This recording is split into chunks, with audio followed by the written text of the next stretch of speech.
Ya, pues normal, no, ahora sí. Uf,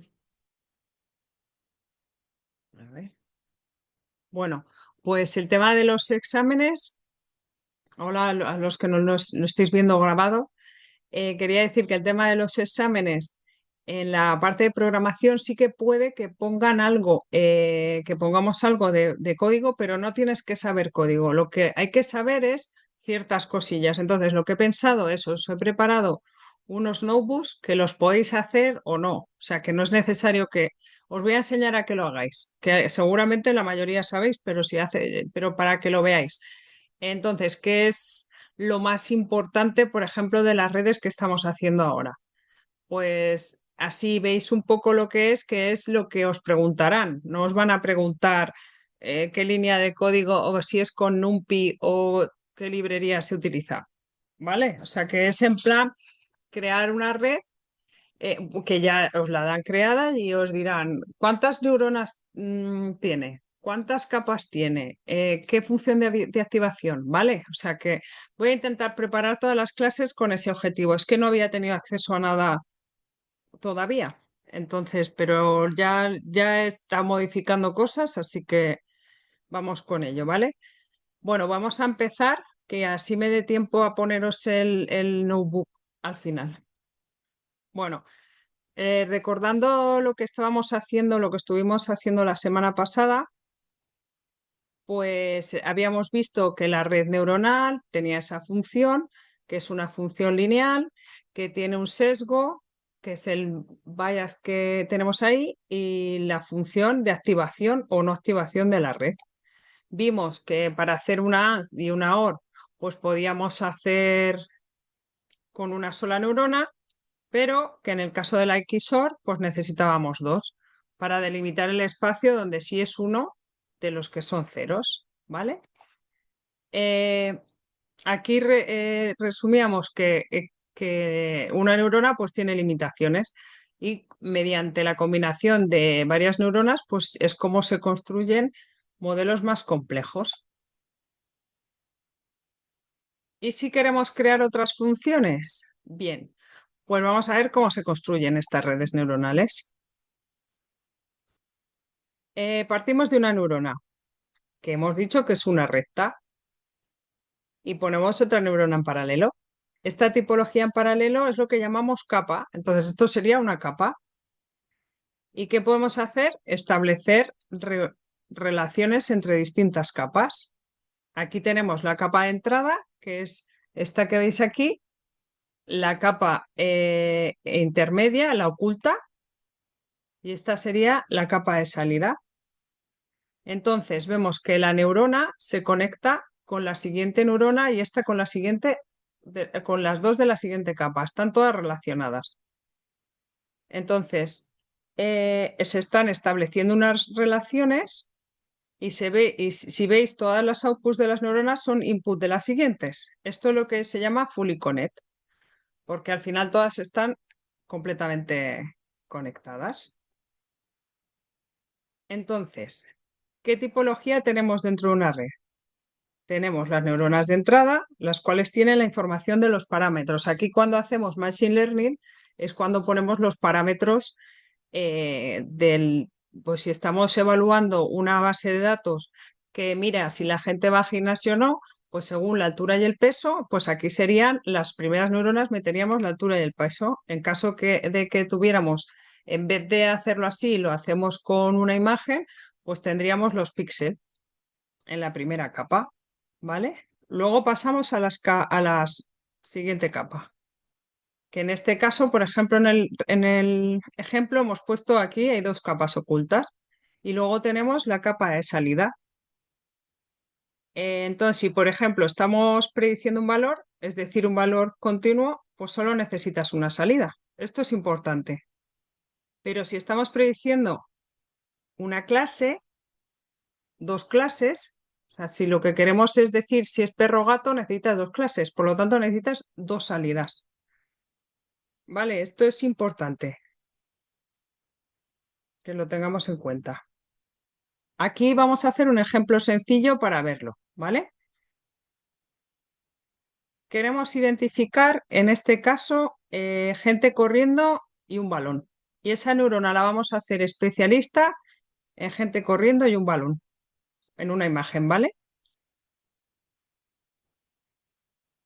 Y esa neurona nos va a decir si hay, pues, gente con un balón, que es lo que estamos diciendo. Otra neurona le vamos a meter imágenes de césped y de campo, ¿vale? Queremos detectar pues que está en un campo abierto, ¿no? La imagen la neurona esa está especializada en detectar un campo abierto. Estas neuronas tienen una salida, la cual serán las inputs, sus salidas son la input de la siguiente neurona. Vale. ¿Qué va a detectar? Pues si está jugando al fútbol. Entonces, cada neurona está especializada en una cosa diferente. La primera identifica muy bien balón y gente corriendo y la segunda, la de abajo, detecta muy bien césped, campo, pues un campo. Y si hay gente corriendo en un campo verde, pues decimos que es fútbol. O sea que este ejemplo es un poco así, pero bueno, para entender que al final estamos especializando a cada neurona en un conocimiento especializado, ¿vale? Y esa neurona solo sabe de eso. Vamos a seguir. Vale, ahora vamos a poner otro ejemplo, que este es un poco más amplio, ¿vale? En una red, aquí tenemos tres capas ocultas, tenemos las entradas y las salidas, ¿vale? Este ejemplo es una red para identificar rostros. Esto en el futuro ya vemos mejor las CNN y demás, pero bueno, de momento que las CNN son las Convolutional Neural Network, las redes convolucionales que sonarán porque son las que se suelen utilizar mucho en identificación de imágenes.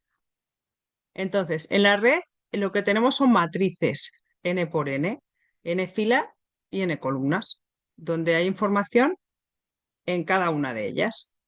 En este caso serán los píxeles de las imágenes. Entonces, tenemos una capa de entrada donde estamos recibiendo la imagen que queremos ir añadiendo. En la siguiente capa, que está interconectada con todas, esto siempre es así, ¿vale?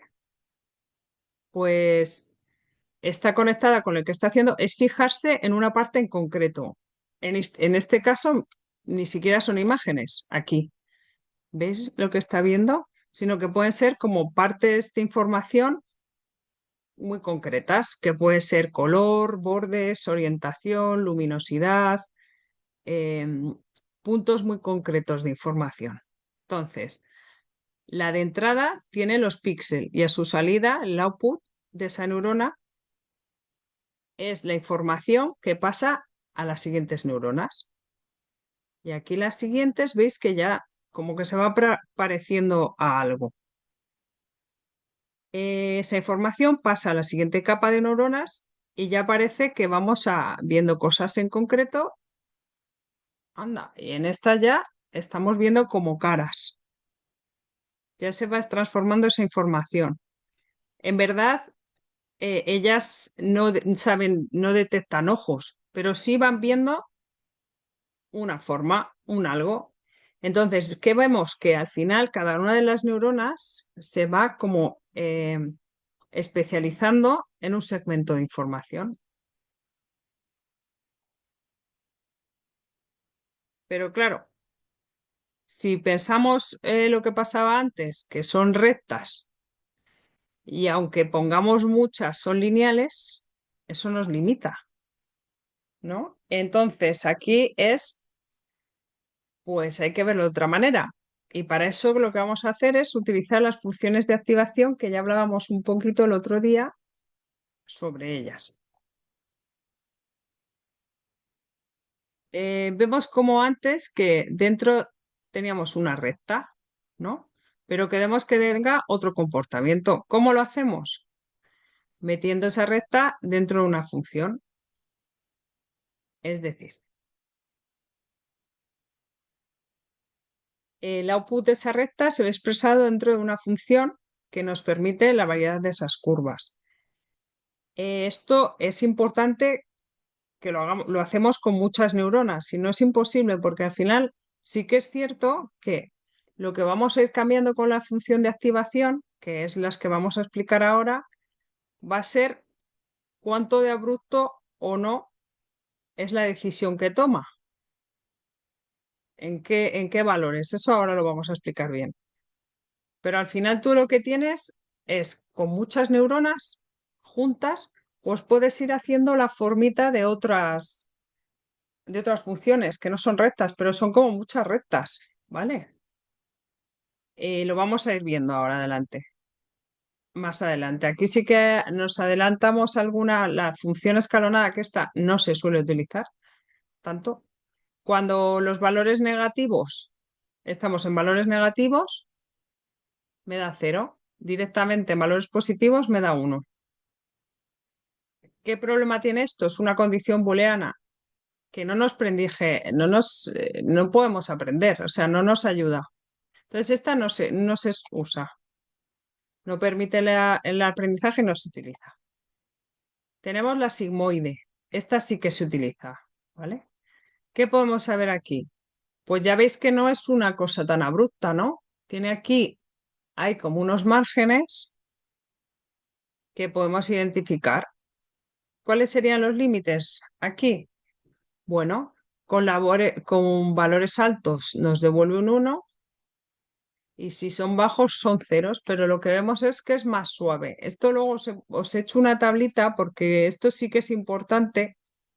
No es necesario saberse la función, no es necesario... Ay, perdonad, que no os puedo leer. Si queréis decirme algo, podéis levantar la mano, ¿vale? Porque si no... Uy. Entonces, esto lo que vemos es que esto nos devuelve una probabilidad. Eso también os lo he puesto en una tabla. No es necesario que os sepáis esto, yo eso no lo he visto en ningún examen, que se lo veo un poco. Pero sí que es verdad, pues que veis que es más suave, que los valores altos se saturan en 1, que los bajos en 0, ¿vale? Esta es la ReLU, que se utiliza mucho, tiene sus ventajas y sus inconvenientes, que también, ay, perdón, Alfredo Daza, Sí, buenos días. ¿Cómo hola, estás? Buenos días. Una consulta, buenas. como ahí me escriben en el chat, ¿en qué casos se utiliza cada uno? Bueno, sé que existen varias funciones de activación como están mostrando ahí, pero ¿en qué casos uso, no? Por ejemplo, en base a la data, en base a la imagen, en base a la resolución, o sea, en base a la clasificación, en base a qué uso yo decido por una función de activación para un tipo de caso específico. Depende de la aplicación, como bien dices, y muchas veces yo lo que hago es probar, es decir, que es que en función de cómo tengas tus características, o sea, o cómo se clasifique, cómo sea el espacio de los puntos, que ahora veremos, pues uno se ajusta mejor y otra se ajusta peor. O sea, esto al final es ajuste. Entonces, perdona, depende del problema, vamos a ver una cosa u otra. Por ejemplo, hay algunos de ellos, como SOPMAS, que te devuelve probabilidades. Entonces, luego hace la máxima de esas tres, imagínate que tienes tres clases de salida y te devuelve tres probabilidades. En función de eso te da una salida. Hace el máximo de esa. Entonces elige la clase en clasificación. Bueno, pues a lo mejor te interesa tener las probabilidades. En otros casos no te interesa. Por ejemplo, un caso último en el que estaba trabajando yo, estoy trabajando en la detección de si una decisión que toma la red es buena o no, no solo sabiendo, o sea, cuánto de confiable es esa. Eso creo que os lo conté el otro día. Pues en ese caso me viene bien utilizar la softmax. Pero claro, luego dependiendo de cómo se ajuste a tus datos. Os voy a explicar las funciones de activación y sacamos reglas, ¿vale? Para que lo tengáis claro. ¿Vale, Alfredo?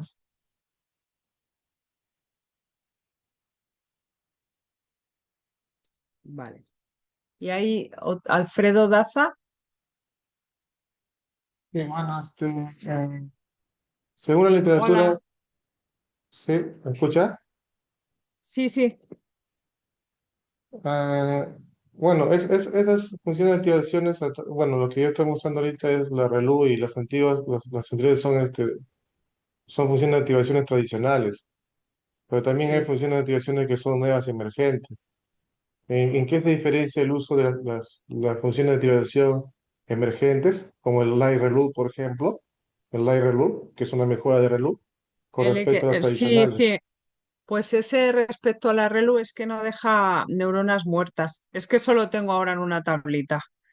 Es que la neurona muerta significa que al final se van pasando las unas a las otras, pero si una no se activa, no se activa la siguiente. Entonces puede que quede neuronas sin activar. Entonces la nueva, que es mejorada de la ReLU, lo que hace es evitar eso. Os voy a poner una tabla con esa comparativa. Sí que es cierto que, como os he dicho antes, es importante que tengáis un conocimiento, no hace falta ni funciones, ni, pero sí un concepto de las mejoras, ventajas, inconvenientes. Ahora, si os explico estas y ahora vamos a que veamos las demás y por qué es mejor utilizar unas u otras y en qué entornos podemos elegir.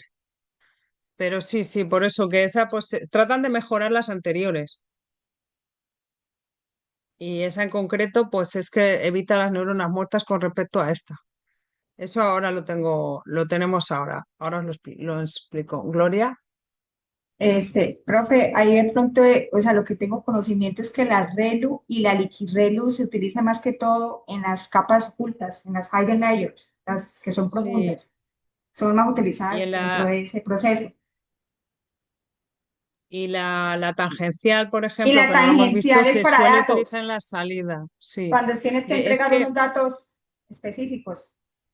La tangencial, sí. sí, eso es. Yo, por ejemplo, en mi experiencia, pues es que directamente por defecto, cuando hice el ejemplo que os he hecho, me pone la ReLU. Luego tú la puedes cambiar, pero directamente me ponía esa.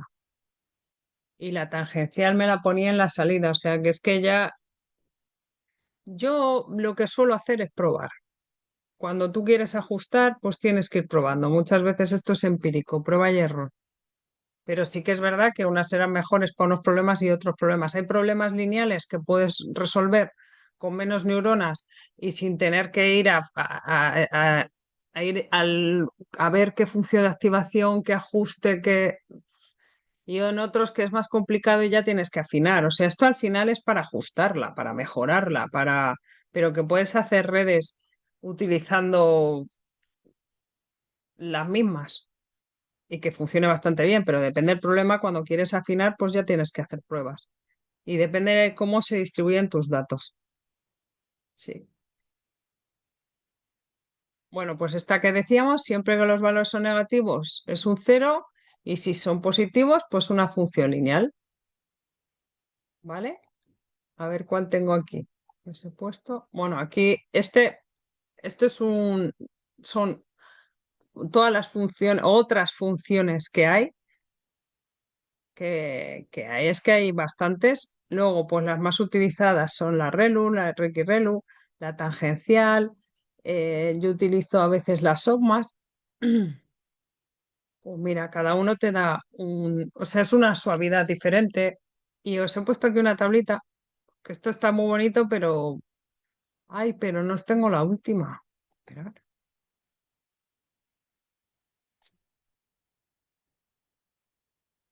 No, pues no tengo no. Luego, cuando lo suba esto, os voy a poner la otra tabla, ¿vale? Porque estaban con la figura y me gustaba bastante más. Miguel, Bueno, creo que tocaste eso. Yo estuve revisando anoche, descargando el material, pero no vi nada en tu área de documentación. No sé si lo mencionaste. sí. o si ya la cargaste Ah, o pues cosas sí así. que os metí las cosas, pues lo compro, pues lo miro otra vez. Sí, sí, lo del otro día lo subí al día siguiente, o esa tarde. Pues comprobad. Ahora cuando terminemos así que os explique así esto, os explico, os pongo el código que sí que quiero que lo veáis y miramos eso a ver, porque quiero asegurarme de que podéis acceder y descargaros todo. A ver, la tabla que os decía es como esta, pero sí que os ponía la función un poquito mejor. Pero si no lo encontraste ahora, después lo comprobamos, ¿vale, Ah, Miguel? Si me haces el o favor. sea, tienes clase vista, clase que cargas. O sea, no estás cargando todo el material que vas a utilizar. Ah, pues es que lo voy modificando porque ¿sabes qué pasa? Que como no tenía toda la información de las clases, pues no tengo todo preparado. Y como tampoco tenía información de los exámenes y quiero orientarlo para que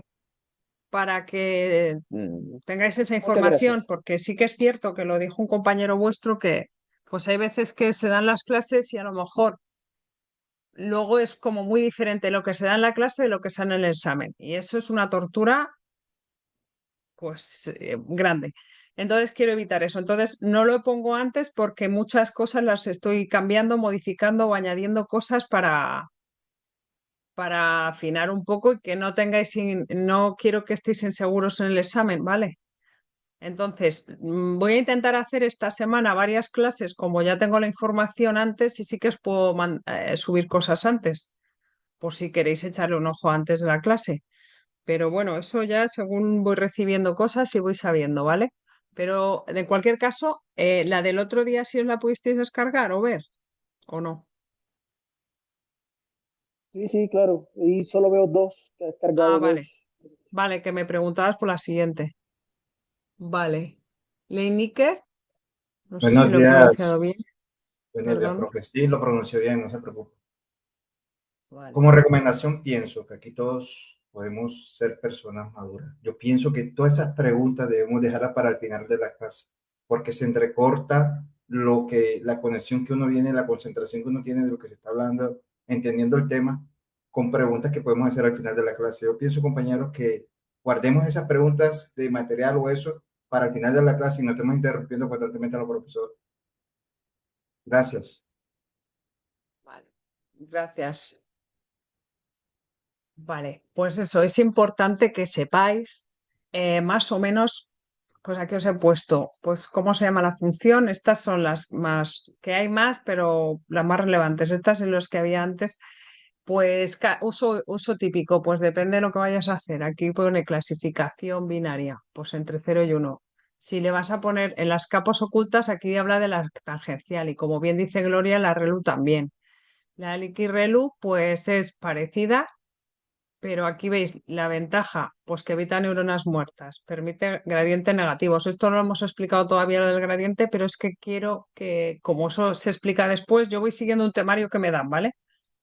Pero me interesa que tengáis esta tabla y que más o menos os hagáis una idea de cómo son las ventajas y los inconvenientes, porque esto sí que es verdad, pues que te ayuda a tener más seguridad en qué opciones tienes o qué puedes elegir. O sea que esto lo tenéis en cuenta, ¿vale? Aquí, pues, es lo que os hemos dicho. Es que, por ejemplo, lo del Vanishing Gradient no lo he explicado, entonces os lo he puesto porque quiero que tengáis la tabla, pero no se explica todavía, ¿vale? Perdonadme, pero que tengo mis razones. ¿Sabes? Que quiero que la tengáis, que sepáis de esto, es importante y vamos voy siguiendo y luego se explicará todo lo que es la neurona muerta, lo que es el Vanishing Gradient. Voy siguiendo el temario y os voy contando. Pero importante saberse más o menos si es sencillo, ¿no? Pues cuál es la que más se usa para unas cosas, cuál se utiliza para otras. Y ya está. A ver, ¿vale? Vamos allá. Perdona.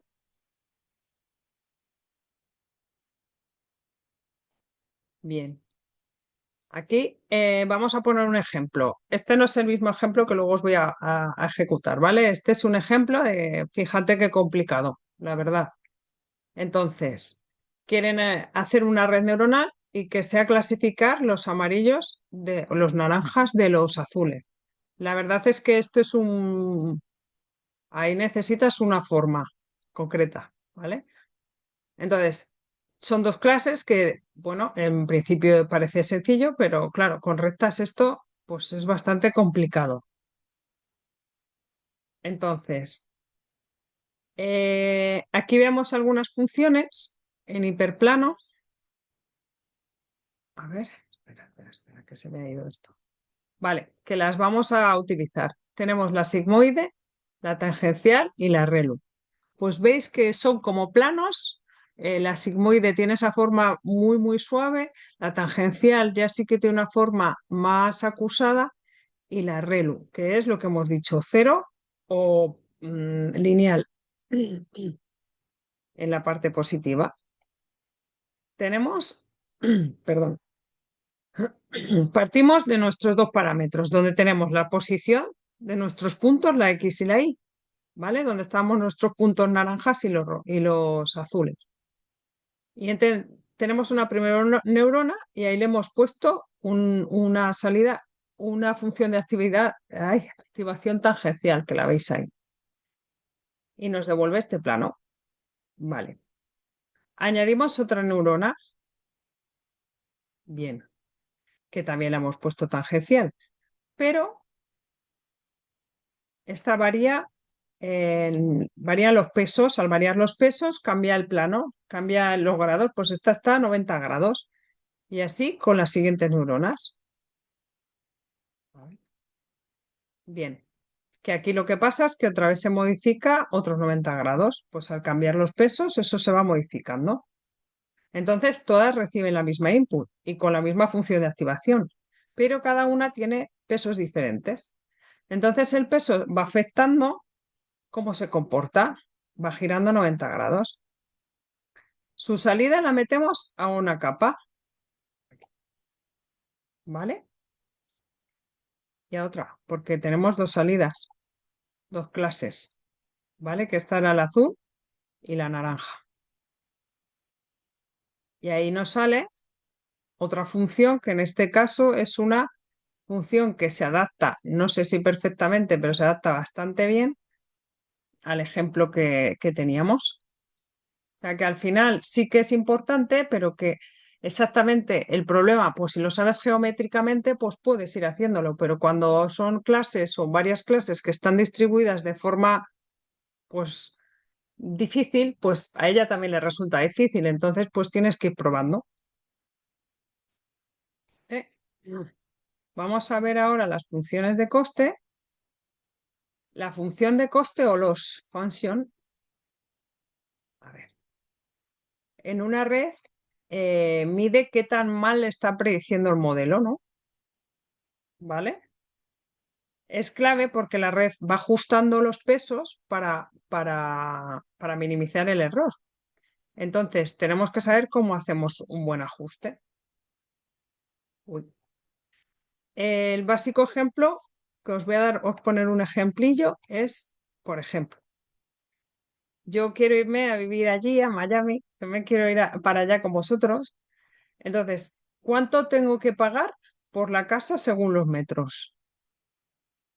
Aquí es que, entonces tengo que ver. Quiero generar un modelo para saber con el número de metros que necesito qué coste tendría. Tendría un número de metros y precio, ¿vale? Que estas son nuestras dos, en este caso, pues nuestras dos características. Al aumentar el número de metros, pues aumenta el precio. Vale, además esta función es un poco así el ejemplo porque tienes aquí que se podría considerar un outlier. Bueno, entonces, la función de inicio la vamos a poner lineal, a ver qué ocurre. A ver. Ahí. Como veis, ¿esta línea es adecuada o no? ¿Podría ser un buen modelo? Veamos. Y si comparamos con otra, vamos a ver. Bueno, pues más o menos estamos en las mismas. No sabemos cómo evaluarlo. Hay outliers, esta se ajustaría más. Pues puede ser, pero no sabemos. Pues vamos a ver las funciones de coste y ver cómo se comporta. La predicción, lo que nosotros queramos. Hay diversas métricas. Esto es importante porque al final es cómo vamos a saber cuánto de bueno es nuestro sistema o no. Que esto supongo que lo habéis dado en múltiples asignaturas. Pero bueno, contamos. Eh, la típica, el error cuadrático medio, MSE. Aquí está la RSS, Residual Sum of Squares. MAE, que es el error promedio absoluto. Y estas son las que vamos a utilizar para saber cuánto de buena es nuestra red, ¿vale? Entonces, depende de lo que queramos evaluar, pues utilizamos una u otra o varias. Yo lo que hago es utilizar varias y todo depende de si estamos haciendo clasificación o regresión o qué es lo que estamos haciendo. Cada una, pues puedes utilizar, hay métricas que se utilizan en ambos, pero hay otras que, depende de lo que estés haciendo, puedes evaluar tu red o tu clasificador, lo que estés haciendo. Entonces, por ejemplo, el MAE usa el valor absoluto y trata todos los errores igual. Eh, ¿Qué pasa? Por ejemplo, el MSE, el error cuadrático medio, pues como eleva al cuadrado, penaliza mucho más los errores grandes. Esto lo vamos a ir viendo también. Pero vamos, supongo que lo que es métricas, pues ya lo habéis dado en otros clasificadores. Aquí, saberse también las funciones, pues no, yo no lo he visto y no creo que pregunten nada de eso, pero bueno, como luego tenemos la sesión de examen, aún así yo voy a ir corrigiendo y voy a ir diciendo que lo que yo quiero es que estéis tranquilos y vayáis bien al examen y ya está. Entonces, ¿cómo voy cambiando los valores de los parámetros de los pesos para que vaya mejorando? Profe, una Para encontrar el pregunta. mínimo de la función derivada. Pero claro, matemáticamente, pues podemos encontrar el mínimo de la función calculando su derivada e igualando, pero esto es igual, no tenemos por qué tener solo dos dimensiones. Vamos, en general, no sé cuántos problemas os habéis enfrentado, pero tú normalmente pues tienes muchas más características que solo dos. Entonces, podríamos también tener otra que puede ser el número de cuartos de baño, con el ejemplo que pues estábamos mirando los metros cuadrados, el precio, pero también podemos mirar el cuarto de baño, número de habitaciones, cercanía al metro o más cosas. Eso va ampliando el número de dimensiones. Entonces, vamos a empezar a verlo como una matriz. Filas, cada casa, y las columnas, cada característica. ¿Vale? Y los pesos, que son estos, que aplicamos, tendríamos la multiplicación con notación matricial. ¿Vale? Que esto lo habréis visto también, que son las mismas características, que X son las características y es la salida, y el W son los pesos que tenemos de la red. Y matemáticamente, pues es una operación matricial. Entonces, tenemos aquí vemos el predicho y el real y vamos viendo los resultados que va dando. Tenemos una serie de parámetros y hay que buscar la traspuesta. A ver, cuando vamos a calcular el error cuadrático medio de la regresión lineal, pues es bastante, cuando haces la traspuesta, tiene un coste computacional bastante alto. ¿Vale? El típico que calculamos es el RMSE, que es sencillo, pero aumenta la complejidad al hacer la derivada. O sea, estas cosas que tenemos en cuenta. Entonces, ¿y si queremos utilizar otra función de coste? ¿Cómo calculamos para los parámetros de nuestros pesos? Bueno, pues esto ya continúa la semana que viene, pero ahora os voy a contar, bueno, os contaremos las otras funciones de coste, si tenemos otro modelo diferente a la regresión lineal, que si iremos a la clasificación. ¿Qué pasa con invertir una matriz y el coste que tiene y qué opciones tenemos y cómo podemos calcular los valores de nuestros parámetros. Pero eso ya lo vamos a ver en la siguiente. Y ahora, que no sé si me da tiempo, espero que sí. Sí, es que no os quiero robar tiempo, pero quiero que veáis esto. Os dejo de compartir un momentín y ahora me preguntáis y que nos da tiempo, que nos da tiempo. El notebook os lo voy a dejar puesto también. A ver si lo tengo. Profe, disculpa interrumpirla, pero John Jairo está levantando la mano. No sé si quiere hablar. John Jairo. A ver, un momento que no, que me pongo el altavoz. Ah, John, cuéntame Bueno, mientras voy poniendo esto. saludo, profesora, ¿cómo está? Quería preguntar lo siguiente. En el proceso de aprendizaje de la red neuronal, lo que ella ajusta es solamente los pesos. O sea, ella no tiene forma de también hacer cambios en la función de activación, o eso sería como una especie de hiperparámetro que sí lo tenemos que ajustar nosotros. A ver, mira, a ver si te voy a poner el código para que veáis que normalmente tú eliges, eso sí lo eliges tú. Que él vaya ajustando eso, yo lo que sé es que lo ajustas tú. Ok. Tú cuando lo programas por defecto ya te sale una, porque nosotros ya no creamos las redes neuronales, ya prácticamente te las utilizas una función que te hace la red. Entonces, te da unos ciertos parámetros en los que tú puedes tocar. Tú puedes cambiar el número de POCs, es decir, el número de iteraciones que hace para aprender. Tú le puedes modificar el ajuste, la función de activación, la función de coste. Le puedes modificar el número de neuronas, pero tú te refieres a que sola vaya ajustando, si no va con una, que vaya con otra. Pues en principio no, pero me voy a asegurar, porque igual como esto va tan rápido, No, que profe, tú yo creo que dices, siempre uno tiene que dar la instrucción para poder dar los epochs, el learning rate, la activación que le va a asignar, la regularización que vaya a tomar y qué tipo de clasificador va a ser, binario, qué tipo de clasificación de regresión. Y ya automáticamente uno va mirando de acuerdo a los epochs que llega, 1, 2, 3, 7, 10, 20 epochs, uno va mirando, ¿sí? Cómo tiene esa accuracy y entonces a partir de eso ya uno va mirando y va analizando qué puede ir cambiando dentro de la red cuando está uno generalizando el modelo. Es como lo he visto en algunos ejercicios que he trabajado de proyectos pequeños. Este, o sea que digamos como base fundamental no se podría porque sería como un hiperparámetro que nosotros son los lo que los ajustamos. No sé si de pronto nosotros vimos en otra clase de que estamos dando ahora que hay, por ejemplo, algo como se llama el AutoML, que incluso en otros modelos Machine Learning uno lo pone y él cambia automáticamente, pero ya no es o sea, no sería el algoritmo en sí, sino esa funcionalidad que da la nube. De pronto sí, sí, sí, bueno, tendría que averiguar bien si con ese otro tipo de herramientas también se podría hacer ese cambio. No la red neuronal como tal, sino el algoritmo que lo vaya pasando muchos parámetros y ella vaya trabajando. sí, o sea, yo como tal, así solo que él decida cambiar de una a otra, yo no lo he visto.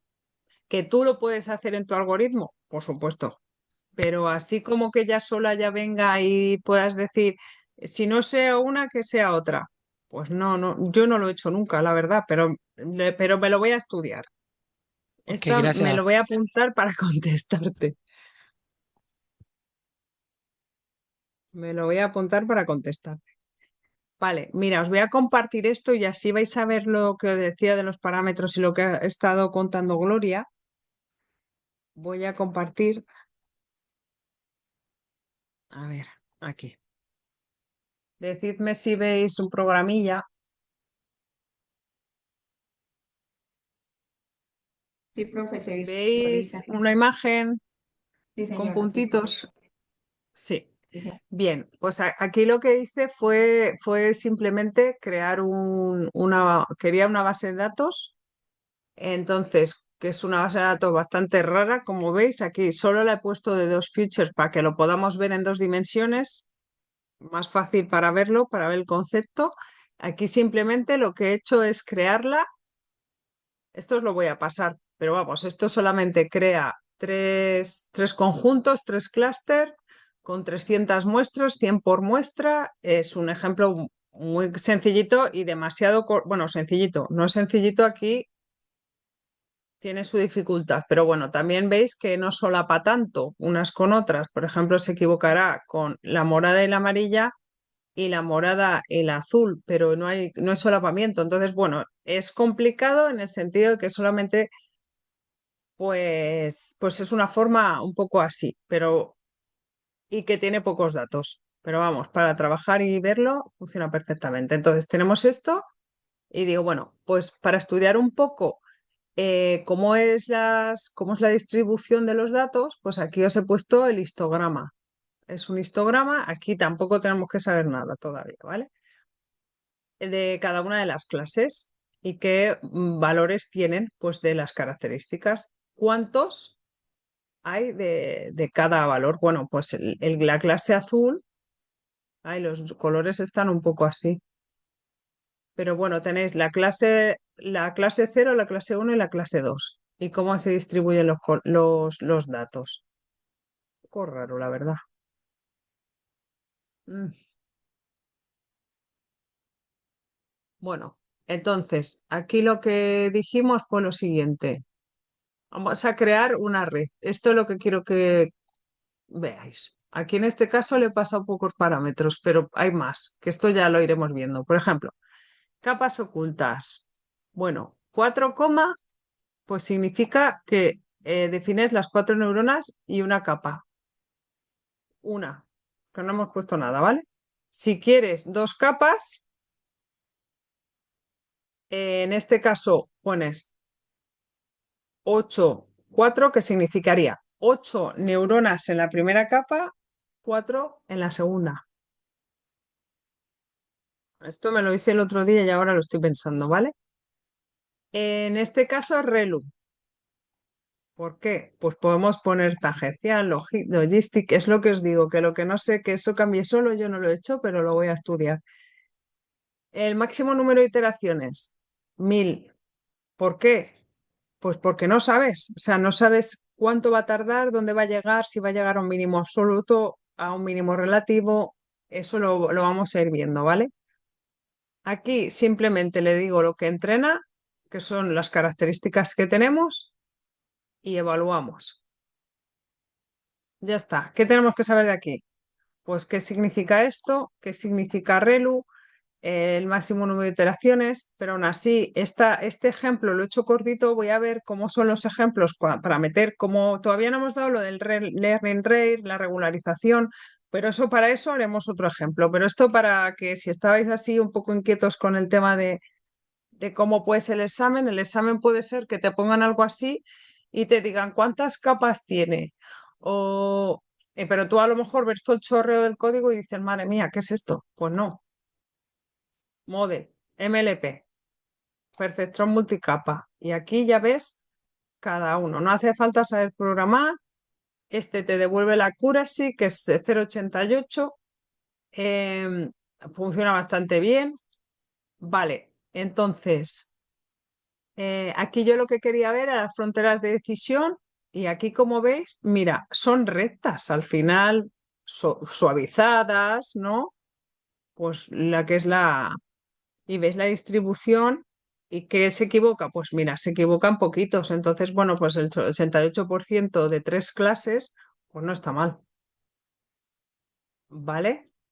Y luego aquí lo que quise ver es que vierais la matriz de confusión. La matriz de confusión, que seguro que la conocéis de sobra. Aquí tenéis los etiquetas, los predichos y aquí tenéis el true. Entonces, lo que hay que mirar es en la línea diagonal, aquí es donde está acertando y aquí podemos ver, vale, me ha dicho 0 y es 0 17 veces. Me ha dicho 1 y es 1 20 veces. Aquí me ha dicho 1, pero sin embargo era un 0 2 veces. ¿vale?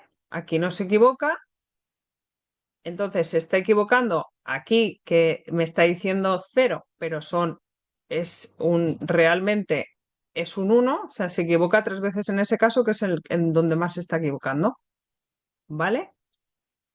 Y luego aquí modifique, no, pero eso lo dejé igual. Mm, ay, ahora no me acuerdo lo que modifique. Aquí tenemos las mismas. No sé qué he hecho aquí. Es que estuve probando cosillas y ahora no me acuerdo. Porque aquí veo que es, aquí veo el mismo clasificador con una capa, el mismo número de iteraciones y me da un poquito mejor. ¿Qué hice aquí yo? No me acuerdo. No le di importancia porque me di cuenta de que daba igual y cambié la función. Pues no, no la he cambiado. Pues no sé qué he cambiado ahí. Porque aquí solo visualizo esta, aquí no había cambiado nada. Bueno, supongo que, a ver, sí que es cierto que al volver a lanzarlo, no sale siempre lo mismo, eso ya lo sabéis también, porque cada vez que lo lanzas, eso empieza con una semilla diferente a la hora de los pesos. Como hablamos de los pesos, que en principio son aleatorios, pues cada vez que la vuelves a lanzar te da distinto. Por eso es tan importante, si no tienes muchos datos, es utilizar cross-validation, que creo que eso os lo contarán en otra asignatura, pero es muy importante. ¿Por qué? Porque cada vez te van a dar unos resultados diferentes, entonces necesitas hacer una validación de los datos de manera que o lo lances muchas veces o hagas un CAFOL o algún tipo de relación entre la parte que dejas en entrenamiento y parte que dejas en test. Esto es importante porque si no, no es válido el sistema. Entonces, cada vez que la lances te va a dar un poco diferente. Por eso es importantísimo que lo lances muchas veces y luego puedas hacer la media de los errores, ¿vale? Aquí, vale. Aquí lo que hice, eso es poner diferentes arquitecturas con 2 neuronas, 4 neuronas, 8 neuronas, 16 neuronas.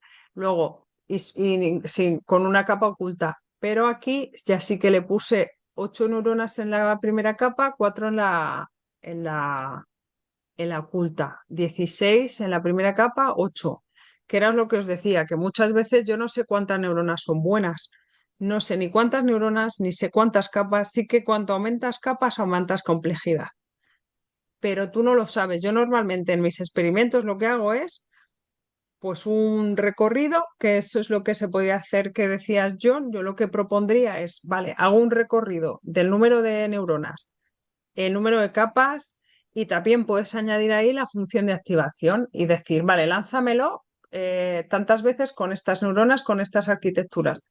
Luego lo vuelves a lanzar metiéndole distintas funciones de activación. Al final es probar mucho y ahí es donde está. Mira, aquí es lo que os quería contar, pero como hay cosas que no hemos dado todavía, aquí lo que poníamos es la arquitecturas que va a ir modificando, por eso tenemos un for y va a hacer cada vez una línea, ¿no? Pues con 2, con 8, ¿vale? Que ahí lanzas la arquitectura. La activación en por ejemplo, igual que hemos hecho aquí las arquitecturas, podríamos poner aquí, en vez de la tangencial, pues ponemos funciones de activación y pondríamos tangencial, sigmoide o relu, yo qué sé. Y entonces se repite todo, ¿vale? Luego tenemos el solver, que esto es que lo vamos a explicar después. Por eso que lo he añadido, porque quiero que os hagáis una idea de que si os ponen algo será como cosa así y deciros qué es. De lo que se trata es de que sepáis identificar qué son las cosas. No os tenéis que saber de memoria, pero que sí que tengáis una orientación porque luego ahora mismo tú vas a internet, le preguntas lo que sea y lo tienes. O sea, que se trata de que tengas una noción, una conciencia de que hay muchas cosas que se pueden hacer, muchas arquitecturas y luego es probar. Yo os digo que podéis ver de que he trabajado yo y tal, y lo que hemos hecho es muchos experimentos, muchas pruebas. Entonces aquí, mirad, otra cosa importante. Aquí lo que vemos son las arquitecturas, ¿no? Y los resultados que me da. Aquí en este caso vemos que al aumentar el número de neuronas mejora y decís, hombre, claro, no siempre, no siempre aumentando el número de neuronas, dices, ¿es más inteligente? No, porque puede llegar a puntos en los que ya no mejora. Entonces, al final tienes más coste computacional y no tienes una mejora importante. Otra cosa importante es cuando, por ejemplo, aquí vemos que ha aumentado el doble y sin embargo sigue siendo la misma cura, sí, bueno, pues no tengo que seguir. Pero si vierais que llegas a 0,90 y la siguiente, o sea, y la última que tenéis es esta, y de jope, y si le aumento otras 4 neuronas mejoraría, pues tienes que probarlo. Eso siempre. O sea, si ves que puede ser que disminuya el error o aumente la cura sí, o el F1 score, lo que la métrica que uséis, tenéis que seguir hasta llegar a un sitio donde se empeore porque si no te puedes quedar en un mínimo relativo y no puede ser. No puede ser a la hora de si publicas un artículo o lo que hagáis con los datos, ¿vale? Bueno, aquí tendríamos los resultados de los modelos, que hemos visto que el de 8,4, estos serán los mejores, y aquí es donde hacíamos pues una comparativa de Profe, las arquitecturas. una ¿Sí, pregunta, ahí donde coloca el Diego? ranking, ahí donde ¿Sí? coloca el ranking, él coloca primero el 8.4 por el costo computacional o fue una Pues casualidad, porque él yo puso creo el que fue una casualidad. También me acabo de fijar también y digo, pues sería maravilloso, pues puede ser, o sea, se trata de que uses lo mínimo y el máximo rendimiento, porque al final sí que es verdad que tenemos ahora ordenadores que hacen la bomba, pero cuanto menos te cueste, mejor. O sea que no sé si lo ha colocado así, yo supongo que tiene sentido, ¿eh? Pero la verdad es que no lo sé, porque aquí simplemente lo que hace es ver qué resultados hay y los va colocando, o sea que es de mayor a menor. ¿Por qué ha primero puesto este? Pues la verdad no lo sé, puede ser una porque aquí casualidad, claro. simplemente, pues sí, porque aquí simplemente lo que hace es colocarlos, los coloca el sort y ya está. O sea que no sé por qué, igual, bueno, ya es curioso, o sea que lo voy a buscar porque me parece curioso, me lo voy a apuntar, porque también lo he visto y digo, ¿por qué ha puesto ese primero? Vale, pero que podamos probar un montón de cosas. Aquí, bueno, otra cosa importante es el overfitting, que también os habrán hablado de ello. Es que yo como no sé muy bien lo que habéis dado, pues igual me repito, yo os pido disculpas, pero os lo tengo que contar, ¿vale? Aquí lo que hicimos, uy, esto está mal, esto no. Eso ahora cuando os lo cambien lo quito, que eso escribí yo no sé qué y le escribí allí y no lo borré, pero vamos, se lo ha tragado. El caso es que hice una pruebecita porque yo lo que quería ver es que viéramos las curvas. ¿Para qué? Si las curvas son muy diferentes, es decir, el error de entrenamiento y el error de test es muy diferente, está sobreentrenando, que es lo del overfitting. ¿Qué está pasando? Que la red, esto vale para cualquier clasificador, si hay mucha diferencia que dices, bueno, qué bueno es entrenamiento y en test pues fatal, pues eso suele ser porque se ha hecho tan inteligente la red, es decir, se ha ajustado tanto a los datos que es tan perfecta que va fatal. ¿Por qué? Porque si traes datos de fuera de ahí, va a funcionar muy mal. Entonces eso es un problema porque no sirve. Tú lo que siempre tenéis que hacer son algoritmos robustos. Robustos significa yo entreno con esto y cuando me venga un dato parecido diferente a este, pues que siga funcionando bien.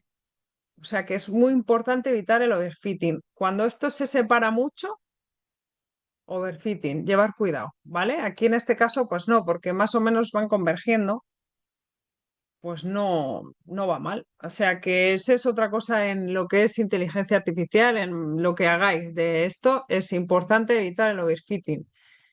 hay unas cuantas cosillas que os las habrán contado y son como las claves. Al final yo veo que hay unas cuantas claves y el resto pues vas aprendiendo, vas probando. No es nada absoluto, no puede. Lo mejor que hay son las redes. Bueno, lo mejor que hay es para qué, ¿sabes? O sea que no es absoluto todo. Es depende de mi problema, tengo una solución y por eso tenemos tantos clasificadores, tantos tipos y tantas arquitecturas, porque depende de cada problema. O sea que tampoco yo diría, a lo mejor son las redes neuronales. Hombre, por ejemplo, para imágenes, pues sí, claro, pero para otras muchas cosas, pues no. O sea que depende. Así que bueno, más o menos esto os lo voy a subir para que lo Solo veáis. Esto una voy a ir pregunta. Sí, sí, no Profesora, sé quién cuando me usted habla, John. Sí, le habla a John Jairo, cuando usted colocó en la primera parte del código donde colocaba el tipo de función de activación, hay una parte que usted colocó, creo que 1000, que creo que son las vueltas, ¿cierto? Las veces que se repite. sí. A ver, número de iteraciones, ¿no? Ese Máximo. ese número de iteraciones, esa era la duda que le quería preguntar. ¿Se refiere a las veces que ella se regresa con el back propagation y repite? O sea, Eso es. ¿es eso? Sí, sí. Ah, ok. Y O luego sea que tienes también. Sí, si, os si él tengo que hace, añadir más cosas. si usted coloca ahí Dime, 1000 dime. y abajo dice arquitectura y usted colocó como unas 4 arquitecturas, quiere decir que lo haría 4000 veces, ¿cierto? O sea, regresa mil Claro. veces con una arquitectura, 1000 veces con la otra, 1000 veces con la otra. Y así Sí, sucesivamente lo va haciendo con los parámetros que le vayamos colocando y todo eso. Todo lo que eso obviamente es. nosotros le coloquemos en el algoritmo. Yo quería preguntarle otra cosita. En cuando usted ahorita mencionaba lo importante, bueno, de colocarlo varias veces por el tema de la cantidad de datos. Sí, tengo entendido que para el tema de redes neuronales, la cantidad de datos que le tenemos que dar debe ser mayor que un algoritmo normal de Machine Learning, ¿cierto? Sí, ¿Hay algún sí. número, o sea, como un número estimado, así que uno pueda decir, bueno, si tengo tantos datos, si puedo hacer con el red neuronal o si tengo tal cantidad, mejor me voy por los modelos anteriores o por los algoritmos anteriores? O es como usted indicaba ahorita, probar con aquel modelo normalito de Machine Learning o probar con la red neuronal para saber con cuál me voy. Yo, por ejemplo, mi experiencia es que, a ver, no hay un dato que te diga, a partir de 100 datos, no, no, eso no. Pero sí que puedes decir, a ver, eh, tener muchos datos, es decir, para hacer deep learning, lo suyo es que tengas muchos datos. O sea, si yo tengo, imagínate, tengo una base de datos de 800 muestras, pues eso siempre va a ser Machine Learning. Puedes probar Deep Learning, ¿vale? Tú puedes probar lo que quieras, pero es que no tiene capacidad de aprendizaje. Le Un cuesta poquito. mucho, o sea, luego es muy buena aprendiendo, pero necesita muchos datos. Entonces, para cosas en las que tengas muchos datos de, pues, datos de internet,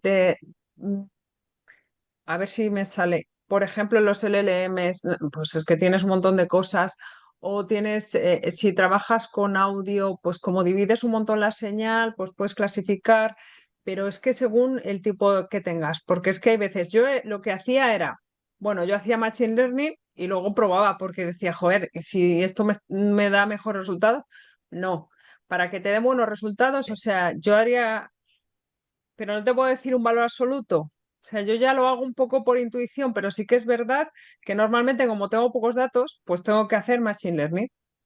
Pero pocos datos, pues pueden ser 1000, 2000 entradas, 3000, pero depende. 3000, ¿en cuánto se divide? Si son 3000, son pocas. ¿Sabes? O sea, no te puedo decir un valor concreto para decir, utilízalo, utiliza más capas.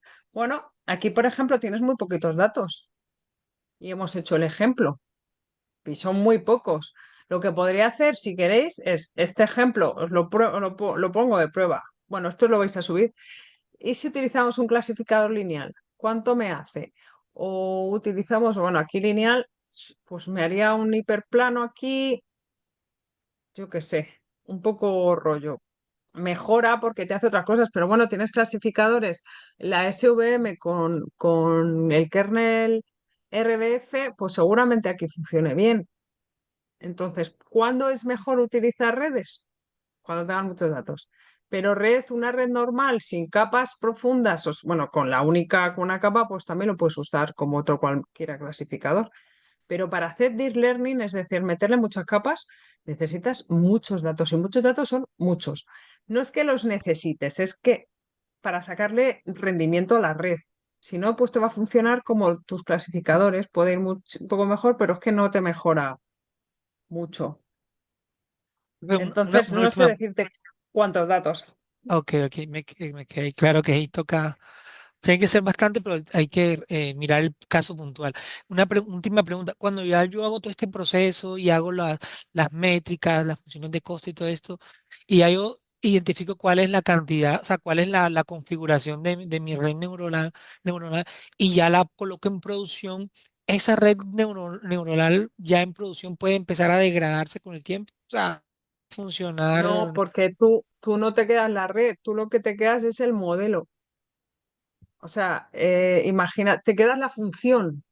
Y Entonces tú te esa quedarías con, función ya no, esa función que ya me queda al final, o sea, si ya yo vi que me dio buenos resultados, teóricamente me seguiría dando buenos resultados o podría cambiar si hay mucho cambio en los datos, o sea, en los datos no, futuros. es que tú, claro, tú cuando tú, por ejemplo, ya lo has hecho, lo quieres poner en producción, tú ya no te entrenas a esa red. En principio, estamos hablando sin que le estés metiendo datos nuevos para entrenar. Si tú ya dices, esto ya me funciona, me lo voy a llevar a un dispositivo, tú no te llevas la red, ya no entrena. Tú lo que te llevas es cómo son los pesos de las entradas, cuál es la configuración, cuál es la función y cuál es el modelo, se dice, cuál es el modelo. Y eso es lo que tú te Ujú. llevarías. Entonces, esa no se degrada. La historia está por otro lado, si tú dijeras, no, yo quiero mi red, me funciona bien, pero la voy a seguir alimentando, que eso ahora se hace mucho con nuevos datos. Entonces sí que va a ir cambiando.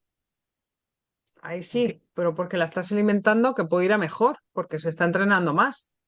Pero si tú ahora lo que quieres decir, esta red me divide súper bien entre hombres y mujeres. Pues me la llevo a otro sitio que luego me va a aparecer hombres y mujeres. Lo que te llevas es la configuración de la red para que luego se replique, pero no, la red luego ya no se vuelve a entrenar. O sea, es como si dijeras, me llevo esa función que es X1 y el X1 en concreto es la entrada tal, pero la nueva, pero el W1 es 0,5, el V,2 es 0,6. O sea, tú te llevas esos valores, te llevas la función, o sea, te llevas lo que es el modelo, no te llevas, no entrenas otra vez la red. No Ok. sé si me he explicado. Sí, sí, sí, Profe, me quedó claro. O sea, cuando yo termino de Sí. entrenar, ya quedó un modelo estático, ya que si yo quisiera o sea, hacer un nuevo entrenamiento, ya sería una segunda versión del modelo. Si quisieras reentrenar, añadir Sí, ya, cosas nuevas. sí, exacto. Ya sacarías como una segunda versión. pero Bueno, sí, disculpa, pero profe, John Jairo, en lo que tú dices, si tú entrenas el modelo y tienes una versión, ejemplo, yo tengo versión 1, versión 2, y más adelante tengo otros datos nuevos, yo puedo trabajar con la última versión que dejé de entrenamiento del modelo y tomar ese entrenamiento que tuve antes para no tener tanto costo computacional y a partir de esa versión trabajar los siguientes datos. No sé si la profesora me puede dar esa. Sí, sí, porque eso lo he hecho en algunos proyectos que sí. se han trabajado.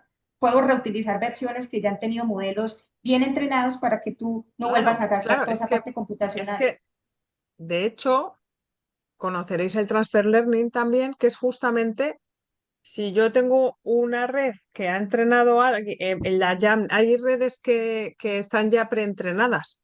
Imagínate, yo quiero detectar el género de la persona con la voz, ¿vale? Entonces, yo podría entrenar con muchas voces de muchos hombres y de muchas mujeres para detectar qué género tiene, pero también podría decir, bueno, yo ahora tengo una base de datos que quiero saber cómo es de buena, pues con hombres y mujeres hablando, voy a buscarme una red neuronal ya preentrenada,